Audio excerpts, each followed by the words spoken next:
പ്രിയ സഹോദര, പ്രിയ സഹോദരി, ഈ നിമിഷം നിങ്ങൾ എവിടെയാണെന്നോ, എന്ത് ചെയ്യുകയാണെന്നോ, ഏതു മാനസികാവസ്ഥയിലാണെന്നോ അതൊന്നും പ്രശ്നമല്ല.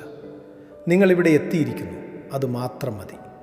ഒരുപക്ഷെ നിങ്ങളിപ്പോൾ ജോലി സ്ഥലത്തിരിക്കുകയാണ്, അല്ലെങ്കിൽ വീട്ടിൽ ഏതെങ്കിലും ജോലി ചെയ്യുകയാണ്, അല്ലെങ്കിൽ യാത്ര ചെയ്യുകയാണ്, അല്ലെങ്കിൽ ഉറങ്ങാൻ കിടക്കുന്നതിന് മുൻപ് കേൾക്കുകയാണ്. ഏതായാലും ഈ പ്രാർത്ഥന നിങ്ങൾക്ക് വേണ്ടിയുള്ളതാണ്. ഇന്ന് ഞാൻ നിങ്ങളോടൊപ്പം ഒരു പ്രാർത്ഥന പങ്കുവയ്ക്കാൻ ആഗ്രഹിക്കുന്നു. അത്ഭുതങ്ങളെക്കുറിച്ചുള്ള പ്രാർത്ഥന. ദൈവത്തിൻ്റെ അത്ഭുതം ഇന്ന് നിങ്ങളുടെ ജീവിതത്തിൽ സംഭവിക്കണമെന്ന പ്രാർത്ഥന. വലിയ അത്ഭുതങ്ങൾ മാത്രമല്ല, ചെറിയ അത്ഭുതങ്ങളും, കാണാൻ കഴിയുന്നവയും കാണാൻ കഴിയാത്തവയും. ഇത് കേൾക്കുമ്പോൾ നിങ്ങൾക്കൊരു കാര്യം അറിയാം: നിങ്ങൾ ഒറ്റയ്ക്കല്ല. ഈ പ്രാർത്ഥന കേൾക്കുന്ന ഓരോരുത്തരും ഏതെങ്കിലും ഒരു അത്ഭുതത്തിനായി കാത്തിരിക്കുന്നവരാണ്. ചിലർക്ക് ആ അത്ഭുതം ആരോഗ്യത്തിൽ വേണം, ചിലർക്ക് കുടുംബത്തിൽ, ചിലർക്ക് ജോലിയിൽ, ചിലർക്ക് ഒരു വാതിൽ തുറക്കണം, ചിലർക്ക് ഒരു ഉത്തരം ലഭിക്കണം, ചിലർക്ക് ഒരു മാറ്റം. എന്താണ് ആ മാറ്റമെന്ന് വാക്കുകളാൽ പറയാൻ കഴിയാത്ത ഒരു മാറ്റം. ദൈവം അത്ഭുതങ്ങൾ ചെയ്യുന്നവനാണ്. അവൻ ഇന്നലെയും ഇന്നും നാളെയും ഒരുപോലെ ശക്തനാണ്. ഈ പ്രാർത്ഥന ആ വിശ്വാസത്തിൽ നിന്ന് ഉയരുന്ന ഒന്നാണ്. ശ്വാസം ആഴത്തിലെടുക്കൂ, പതുക്കെ വിടൂ, ഹൃദയം ദൈവത്തിൻ്റെ മുമ്പിൽ തുറക്കൂ. നമുക്കൊരുമിച്ച് പ്രാർത്ഥിക്കാം. ആർക്കും പറയാനാവാത്തൊരു ഭാരം. ഒരുപക്ഷെ ജോലിസ്ഥലത്ത് ഒരു അസ്വസ്ഥതയുണ്ട്. അംഗീകാരം ലഭിക്കുന്നില്ല, നീതി ലഭിക്കുന്നില്ല, അല്ലെങ്കിൽ ഒരു പുതിയ ജോലി കിട്ടുന്നില്ല. എത്ര ശ്രമിച്ചാലും. ഒരുപക്ഷെ ഒരു ബന്ധത്തിൽ ഒരു വിള്ളലുണ്ട്. സംസാരിക്കുന്നുണ്ട്, പക്ഷേ യഥാർത്ഥ ബന്ധം നഷ്ടപ്പെട്ടിരിക്കുന്നു. ഒരേ വീട്ടിൽ താമസിക്കുന്നു, പക്ഷേ രണ്ട് ലോകം. ചിലപ്പോൾ ആരോടും പറയാൻ കഴിയില്ല, ചിലപ്പോൾ പറഞ്ഞാലും ആരും മനസ്സിലാക്കുന്നില്ല. പക്ഷേ ദൈവത്തിന് മനസ്സിലാകും. ദൈവം ഈ ഭാരങ്ങൾ അറിയുന്നു, ഈ ഭയങ്ങൾ കാണുന്നു, ഈ കണ്ണീർ എണ്ണുന്നു. ഈ പ്രാർത്ഥന ഒരു പരിഹാരം വാഗ്ദാനം ചെയ്യുന്നില്ല, പകരം ഇതൊരു കൈ നീട്ടുന്നു. ദൈവത്തിൻ്റെ കൈ. ആ കൈ ഇന്ന് നിങ്ങളെ തൊടാൻ ആഗ്രഹിക്കുന്നു. ഒരു അത്ഭുതത്തിൻ്റെ തുടക്കമായി, ഒരു മാറ്റത്തിൻ്റെ ആരംഭമായി. ഒരു കാര്യം ഞാനിന്ന് നിങ്ങളോട് പറയാൻ ആഗ്രഹിക്കുന്നു. ഇത് ലളിതമാണ്, പക്ഷേ വളരെ പ്രധാനമാണ്. ദൈവത്തിൻ്റെ അത്ഭുതം എപ്പോഴും നാം പ്രതീക്ഷിക്കുന്ന രൂപത്തിൽ വരണമെന്നില്ല. ചിലപ്പോൾ അത്ഭുതം ഒരു വലിയ മാറ്റമായി വരും. ഒരു രോഗം മാറും, ഒരു വാതിൽ തുറക്കും, ഒരു ബന്ധം പുനഃസ്ഥാപിക്കപ്പെടും. പക്ഷേ ചിലപ്പോൾ അത്ഭുതം ശാന്തമായിരിക്കും, നിശബ്ദമായിരിക്കും, കാണാൻ കഴിയാത്തതായിരിക്കും. ഇന്ന് ഒരു അപകടം സംഭവിക്കാതെ പോയത് അതും ഒരു അത്ഭുതമാണ്. ഇന്ന് ഒരു ദുരന്തം നിങ്ങളെ കടന്നുപോയത് അതും ദൈവത്തിൻ്റെ ഇടപെടലാണ്. ഒന്നും സംഭവിക്കാതെ ഒരു ദിവസം കടന്നു പോകുന്നത് അത് നിങ്ങൾ ചോദിക്കുന്നതെല്ലാം ലഭിച്ചുവെന്ന് വിശ്വസിക്കുക. അപ്പോൾ അത് നിങ്ങൾക്ക് ലഭിക്കും. ഒന്ന് ചിന്തിക്കൂ. അവൻ പറഞ്ഞത് ലഭിക്കുമ്പോൾ വിശ്വസിക്കുക എന്നല്ല, ലഭിച്ചു എന്ന് വിശ്വസിക്കുക. ഇനിയും കാണുന്നതിന് മുമ്പ്, ഇനിയും തൊടുന്നതിന് മുമ്പ്, ഇനിയും അനുഭവിക്കുന്നതിന് മുമ്പ് വിശ്വസിക്കുക. അത്ഭുതം എന്നത് ദൈവത്തിൻ്റെ ഭാഗത്തു നിന്നുള്ള പ്രവൃത്തിയാണ്. വിശ്വാസം എന്നത് നമ്മുടെ ഭാഗത്തു നിന്നുള്ള ഉത്തരമാണ്. ദൈവം ചെയ്യും, അതിന് നാം വിശ്വസിക്കണം. കാണാതെ, അറിയാതെ, മനസ്സിലാകാതെ, പൂർണ്ണമായും ദൈവത്തെ ഏൽപ്പിച്ചുകൊണ്ട്. ഇതൊരു ദൃശ്യമായി സങ്കല്പിക്കൂ. ഒരു വ്യക്തി ഇരുട്ടിൽ നിൽക്കുന്നു. മുന്നിൽ ഒന്നും കാണാൻ കഴിയുന്നില്ല. ഏത് ദിശയിലേക്ക് നടക്കണമെന്നറിയില്ല. പക്ഷേ ഒരാൾ അയാളുടെ കൈ പിടിച്ചിരിക്കുന്നു. അയാൾ കാണുന്നില്ല, പക്ഷേ ആ കൈ അനുഭവിക്കുന്നുണ്ട്. ആ കൈ അയാളെ നയിക്കുന്നുണ്ട്. ആ കൈ ദൈവത്തിൻ്റേതാണ്. നിങ്ങൾ ഇന്ന് ഇരുട്ടിലാണെന്ന് തോന്നുന്നുണ്ടോ? മുന്നിലെ വഴി കാണുന്നില്ലേ? ഉത്തരം ലഭിക്കുന്നില്ലേ?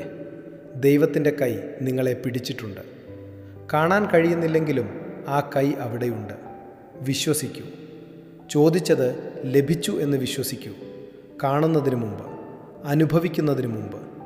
അത്ഭുതം ഇതിനകം ആരംഭിച്ചിരിക്കുന്നു. നിങ്ങൾ കാണുന്നില്ലെന്ന് മാത്രം. ഇന്ന് നിങ്ങളൊരു അത്ഭുതത്തിനായി പ്രാർത്ഥിക്കുമ്പോൾ നിങ്ങൾ മാത്രമല്ല ആ പ്രാർത്ഥനയിലുള്ളത്. നിങ്ങളുടെ കുടുംബവുമുണ്ട്, നിങ്ങളുടെ പ്രിയപ്പെട്ടവരുമുണ്ട്. ഒരു പക്ഷേ ദൈവം കൂടെയുണ്ടെന്ന ഉറയ്ക്കുന്ന അത്ഭുതം. ചിലർക്ക് ജോലിസ്ഥലത്ത് ഒരു അന്യായം തിരുത്തപ്പെടണം, ചിലർക്ക് ഒരു അന്തർദേശീയ രേഖ ലഭിക്കണം, ചിലർക്കൊരു വീസ, ഒരു പെർമിറ്റ്, ഒരു അംഗീകാരം. ഇത്രയും കാലം മാറ്റിവെച്ചത് ഇന്ന് ലഭിക്കണം. ഈ ഓരോ ആവശ്യവും ദൈവം അറിയുന്നു, ഓരോന്നും, ഒന്ന് വിട്ടുപോകാതെ. നിങ്ങൾ പറയുന്നതിന് മുൻപ് ദൈവം അറിഞ്ഞിട്ടുണ്ട്. നിങ്ങൾ ചോദിക്കുന്നതിന് മുൻപ് ദൈവം ഒരുക്കിയിട്ടുണ്ട്. ഇന്ന്, ഈ ദിവസം ദൈവത്തിൻ്റെ അത്ഭുതം ഈ ഓരോ മേഖലയിലും സംഭവിക്കട്ടെ. ശ്രോതാവിനായുള്ള പ്രാർത്ഥന. കർത്താവെ, ഈ പ്രാർത്ഥന കേൾക്കുന്ന ഓരോരുത്തരുടെയും ജീവിതത്തിൽ ഇന്ന് നിൻ്റെ അത്ഭുതം സംഭവിക്കണമേ. അവരുടെ ഹൃദയത്തിലുള്ള ഭാരം നീ ഇറക്കി വയ്ക്കണമേ. അവരുടെ മനസ്സിലുള്ള ഭയം നീ ശാന്തമാക്കണമേ. അവരുടെ ശരീരത്തിലുള്ള വേദന നീ സ്പർശിക്കണമേ. അവരുടെ കണ്ണുകളിലുള്ള കണ്ണീർ നീ തുടയ്ക്കണമേ. അവർക്കൊരു ഉത്തരം ലഭിക്കാതെ ഇരിക്കുന്നുണ്ടെങ്കിൽ ഇന്ന് ആ ഉത്തരം കൊടുക്കണമേ. അവർക്കൊരു വാതിൽ അടഞ്ഞിരിക്കുന്നുണ്ടെങ്കിൽ ഇന്ന് ആ വാതിൽ തുറക്കണമേ. അവർക്കൊരു വഴി കാണാൻ കഴിയുന്നില്ലെങ്കിൽ ഇന്ന് ആ വഴി കാണിക്കണമേ. കർത്താവെ, അവരുടെ വിശ്വാസം ബലപ്പെടുത്തണമേ. കാണാത്ത കാര്യങ്ങൾ വിശ്വസിക്കാനുള്ള ധൈര്യം കൊടുക്കണമേ. ഇനിയും സംഭവിക്കാത്ത അത്ഭുതത്തിന് നന്ദി പറയാനുള്ള വിശ്വാസം നൽകണമേ. ഈ ജീവിതത്തിൽ ഇന്ന് നിൻ്റെ അത്ഭുതം സംഭവിക്കട്ടെ. ഈ ദിവസം, ഈ മണിക്കൂറിൽ, ഈ നിമിഷത്തിൽ കുടുംബത്തിനും അടുത്തവർക്കും വേണ്ടിയുള്ള പ്രാർത്ഥന സംഭവിക്കാത്ത കാര്യങ്ങൾക്കായുള്ള പ്രാർത്ഥന കർത്താവേ, ഇന്ന് സംഭവിക്കാതെ പോയ ദുരന്തങ്ങൾക്ക് ഞങ്ങൾ നന്ദി പറയുന്നു. ഞങ്ങൾ അറിയാത്ത അപകടങ്ങൾ നീ തടഞ്ഞതിന് നന്ദി. ഞങ്ങൾ കാണാത്ത ദോഷങ്ങൾ നീ മാറ്റിയതിന് നന്ദി. ഞങ്ങൾ ഊഹിക്കാത്ത ആശുപത്രി സന്ദർശനങ്ങൾ ഒഴിവാക്കിയതിന് നന്ദി. ചിലപ്പോൾ ഏറ്റവും വലിയ അത്ഭുതം ഒന്നും സംഭവിക്കാതെ ഒരു ദിവസം കടന്നു പോകുന്നതാണ്. ഒരു അപകടമില്ലാതെ, ഒരു നഷ്ടമില്ലാതെ, ഒരു ദുഃഖവാർത്തയില്ലാതെ. ദൈവമേ, ഞങ്ങൾ കാണുന്ന അത്ഭുതങ്ങൾക്കും ഞങ്ങൾ കാണാത്ത അത്ഭുതങ്ങൾക്കും ഒരുപോലെ നന്ദി. നിൻ്റെ സംരക്ഷണം ശബ്ദമില്ലാതെ പ്രവർത്തിക്കുന്നുണ്ടെന്ന് ഞങ്ങൾ വിശ്വസിക്കുന്നു. ഇന്നു മുഴുവൻ, ഈ ദിവസം അവസാനിക്കുന്നതുവരെ നിൻ്റെ കാവൽ ഞങ്ങളെ ചുറ്റി നിൽക്കട്ടെ. ഞങ്ങളറിയുന്ന ഭീഷണികളിൽ നിന്നും ഞങ്ങൾ അറിയാത്ത ഭീഷണികളിൽ നിന്നും പേര് പറയാനാകാത്ത ഭയങ്ങൾക്കായുള്ള പ്രാർത്ഥന കർത്താവേ, ഇനി ഞാൻ പ്രാർത്ഥിക്കുന്നത് ആ ഭയങ്ങൾക്ക് വേണ്ടിയാണ്. പേരില്ലാത്ത ഭയങ്ങൾ, വാക്കുകളില്ലാത്ത ആശങ്കകൾ. ചിലപ്പോൾ ഉള്ളിലൊരു ഭയമുണ്ട്, എന്താണെന്ന് കൃത്യമായി പറയാൻ കഴിയുന്നില്ല. ഒരു അസ്വസ്ഥത, ഒരു ഇരുട്ട്, ഒരു ഭാരം. എന്തോ ഒന്ന്, എന്താണെന്ന് അറിയില്ല, പക്ഷേ അതുണ്ട്. ആ ഭയത്തെ ഞാൻ നിൻ്റെ കൈകളിൽ ഏൽപ്പിക്കുന്നു.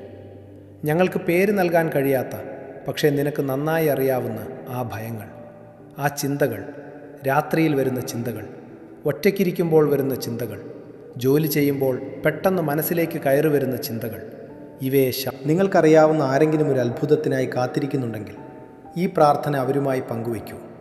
ചിലപ്പോൾ ഒരു പ്രാർത്ഥനയുടെ ലിങ്ക്, അതാണ് ദൈവം ഉപയോഗിക്കുന്ന മാർഗം. ഈ ചാനലിൽ ഓരോ ദിവസവും ഒരു പുതിയ പ്രാർത്ഥനയുണ്ട്.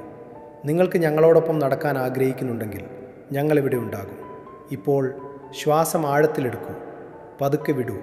ഒരിക്കൽ കൂടി നിങ്ങളൊരു അത്ഭുതത്തിനായി പ്രാർത്ഥിച്ചു. ആ പ്രാർത്ഥന ദൈവം കേട്ടു. ഓരോ വാക്കും, ഓരോ നിശ്വാസവും, ഓരോ കണ്ണീർ തുള്ളിയും. ഇനി ഈ ദിവസം മുഴുവൻ ഒരു ശാന്തത നിങ്ങളെ ചുറ്റട്ടെ. ഭയം വരുമ്പോൾ ഈ പ്രാർത്ഥന ഓർക്കൂ. ആശങ്ക വരുമ്പോൾ ഈ വാക്കുകൾ ഓർക്കൂ. ദൈവം കൂടെയുണ്ട്, ദൈവം കാവലുണ്ട്, ദൈവം പ്രവർത്തിക്കുന്നുണ്ട്. നിങ്ങളുടെ അത്ഭുതം വഴിയിലാണ്. ചിലപ്പോൾ ഇന്ന് വരും, ചിലപ്പോൾ നാളെ, ചിലപ്പോൾ ഒരാഴ്ചയ്ക്ക് ശേഷം. പക്ഷേ ഒരു കാര്യം ഉറപ്പ്, ദൈവം നിങ്ങളുടെ പ്രാർത്ഥന കേട്ടു. ഉത്തരം ഒരുങ്ങിക്കഴിഞ്ഞു. നിങ്ങൾ വിശ്വസിക്കുക, ലഭിച്ചു എന്ന് വിശ്വസിക്കുക. ദൈവത്തിൻ്റെ സമാധാനം, മനസ്സിലാക്കാൻ കഴിയാത്ത സമാധാനം, നിങ്ങളുടെ ഹൃദയത്തെയും ചിന്തകളെയും കാക്കട്ടെ. ദൈവത്തിൻ്റെ സ്നേഹം നിങ്ങളെ ചൂടാക്കട്ടെ. ദൈവത്തിൻ്റെ കൈ നിങ്ങളെ നയിക്കട്ടെ. ദൈവത്തിൻ്റെ വെളിച്ചം നിങ്ങളുടെ വഴി പ്രകാശിപ്പിക്കട്ടെ. ദൈവത്തിൻ്റെ അത്ഭുതം ഇന്ന് നിങ്ങളുടെ ജീവിതത്തിൽ സംഭവിക്കട്ടെ. ആമേൻ.